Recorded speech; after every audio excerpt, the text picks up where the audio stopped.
금과 은은 아주 오래전부터 인간이 자연으로부터 추출하고 또 재련해서 이용하기 시작한 원소입니다. 가공도 편리한 데다 희귀성과 아름다운 빛깔 그리고 녹슬지 않는 성질까지 갖추고 있어서 고대인들이 볼 때 금과 은은 변하지 않는 완전 무결함을 가진 금속이었어요. 특히나 은은 악마를 쫓아내는 신성한 특성을 가지고 있다고까지 여겨지며 실제로 살균 효과까지 있었기 때문에 금과 마찬가지로 최고의 금속이었죠. 은만큼 오랜 옛날부터 사용되었고 또 은이랑 광택이 비슷해서 귀하게 여겨졌던 또 다른 금속이 있습니다. 은과는 달리 상온에서 물처럼 흐르는데 좀처럼 얼지도 끓지도 않고 무겁고 표면 장력이 강해서 흩어지거나 스며들지도 않는 마법 같은 물질이었죠. 영어로는 퀵실버라고 부르는 그 물질, 바로 수은이었습니다.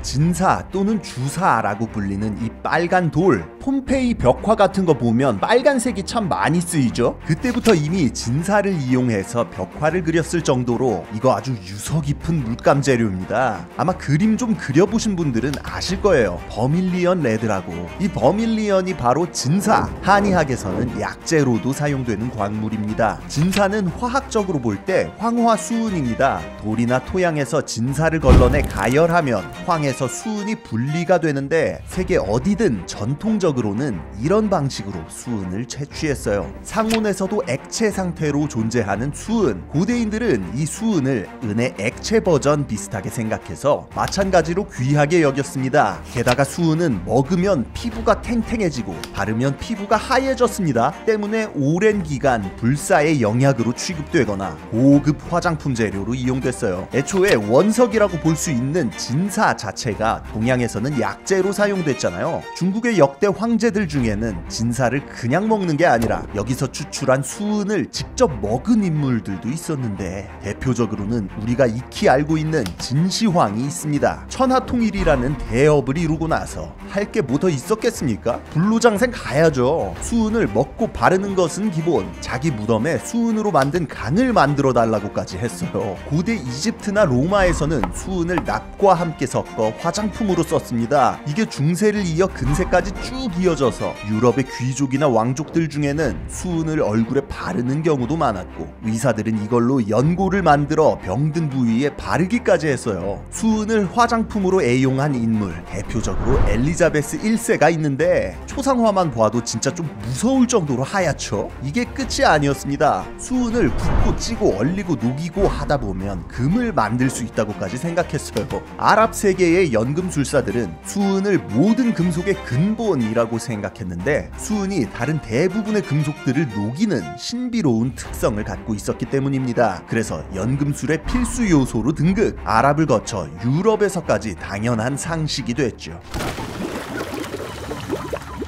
우리 현대인들은 이미 알고 있지만 수은의 실체는 인간의 중추신경계를 교란하고 혈관과 장기를 손상시키는 맹독성 중금속입니다. 증발도 잘 돼서 폐포로 흡수되고 상처 등을 통해서도 인체로 들어올 수 있기 때문에 진짜 잘못 다루다가 골로 가는 그런 물질이에요. 정신 이상과 언어장애는 물론이고 발열, 구토, 설사, 마비 등을 일으키다가 목숨까지 앗아가죠. 수은을 먹어서 피부가 탱탱해지는 거? 그거 혈액순환이 안 돼서 일시적으로 주름이 펴지는 거예요. 얼굴이 하얘지는 거, 표피가 괴사해서 상대적으로 하얀 아래층 피부가 드러나는 거고요. 수은을 씹고 뜯고 맛보고 즐겼던 진시황, 말년의 진시황이 폭정이나 무리한 토목공사, 아방궁 짓기 같은 미친 짓을 했던 것도 수은 섭취에 의한 부작용이라는 썰이 있을 정도고, 수은으로 화장했던 엘리자베스 1세는 피부 세포 조직이 점점 괴사해서 시간이 갈수록 오히려 늙어 보이고 피부가 울긋불긋해지는 바람에 이걸 감추려고 수은을 더 바른다, 괴사한다, 더 바른다 라는 악순환에 빠졌다고 합니다. 진나라 이후 만들어진 중국의 여러 의학 서적에서 진사를 가열하면 독으로 변하니 조심해라, 많이 쓰면 치매 걸린다 등의 이야기가 꾸준히 나오거든요. 동양에서도 이미 수은의 독성 알 사람들은 다 알고 있어서 아주 조심히 다뤘습니다. 그리고 유럽에서는 중세 이후 매독이나 치질 환자의 환부에 수은 증기를 쐬어 상처와 함께 멀쩡한 피부까지를 다 조져버리는 식으로 오히려 이 독성을 이용하기 시작했어요. 의료뿐만이 아닙니다. 지금이야 정장이 그냥 상하이 옷 입고 구두 신으면 끝이지만 근대 유럽이나 미국에서 모자는 정장의 완성이었고 패션의 필수 요소였거든요. 모자 재료로 비버털이 제일 고급 재료로 통했는데 이 비버털을 질산수은에 담가서 빨면 윤기가 살아나고 부드러워졌습니다. 그래서 북미와 유럽의 모자 공장에서는 질산수은이 필수품이 됐어요. 모자 공장뿐 아니라 거울 공장 같은 데서도 수은을 엄청 많이 썼는데 수은 먹거나 바르는 것보다 증기로 섭취하는 게 훨씬 위험하거든요. 그래서 이렇게 수은 증기가 가득한 환경에서 일하는 사람들은 다들 제정신이 아니었습니다. 이상한 나라의 앨리스에서 모자 장수 캐릭터가 유독 더 미친 사람으로 묘사되는 건 다 이런 사정으로부터 비롯된 거예요.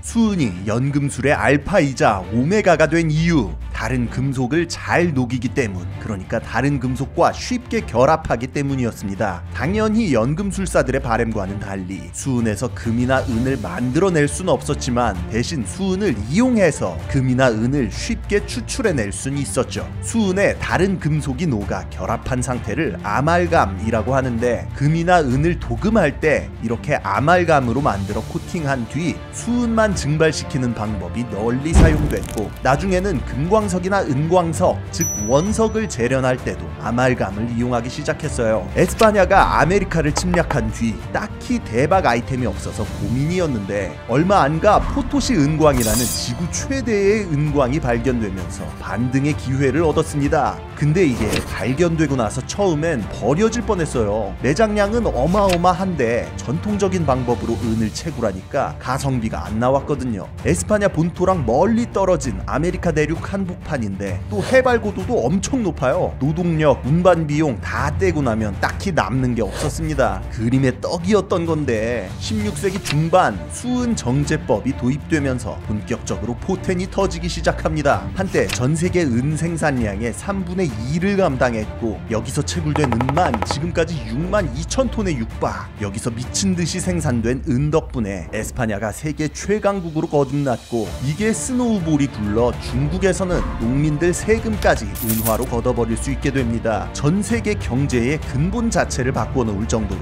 거대한 은광이었다는 거죠. 원석을 잘게 부수고 소금물과 수은을 섞은 뒤 기다립니다. 그러면 수은과 은이 결합된 아말감이 가라앉아요. 이걸 건져낸 뒤 가열해서 수은만 증발시키면 끝! 순도가 거의 85%를 찍었습니다. 이전보다 더 낮은 품질의 원석을 가지고도 오히려 더 높은 품질의 은광석을 얻을 수 있게 된 거죠. 근데 이 작업을 누가 한다? 아메리카 원주민들이 한다. 당연히 강제 노동이었는데 8명이 끌려가면 7명만 돌아왔습니다. 아말감을 가열하는 과정에서 매일매일 강제로 수은 증기를 들여 마셔야 했던 원주민들의 피로 만든 은이 세계 경제를 바꿨던 것이죠.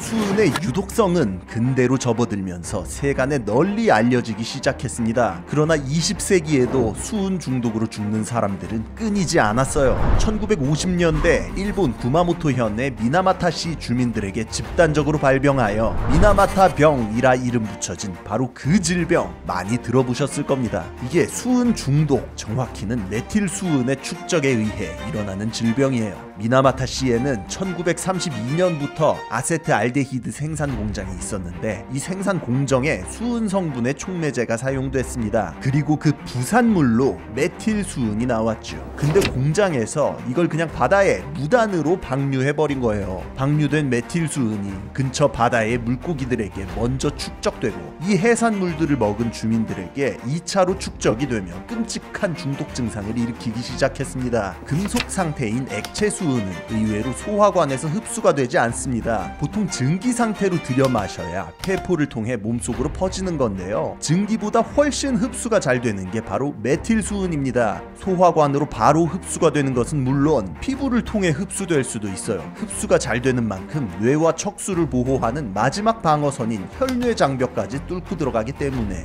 훨씬 적은 양으로도 즉각적이고 치명적인 장애를 발생시킬 수 있죠. 메틸 수은이 축적된 미나마타 당뇨병 환자들은 사지가 떨리고 보행 능력을 상실하며 언어장애와 발작이 일어나는 무서운 증상을 겪게 됩니다. 2,000명이 넘는 희생자가 발생했고 지금까지도 투병 중인 사람들이 있죠. 이 공장의 운영사가 지역 경제에 막강한 영향력을 끼치는 회사였던 만큼 미나마타병은 하마터면 소리 소문 없이 은폐될 뻔했는데요. 미군 종군 사진 기자였던 윌리엄 유진 스미스에 의해 세상에 알려지며 전 세계적으로 수은의 교역을 제한, 일정량 이상의 수은이 들어간 제품을 제조하거나 수출입할 수 없게 하는 미나마타 협약이 생기는 계기가 됐죠.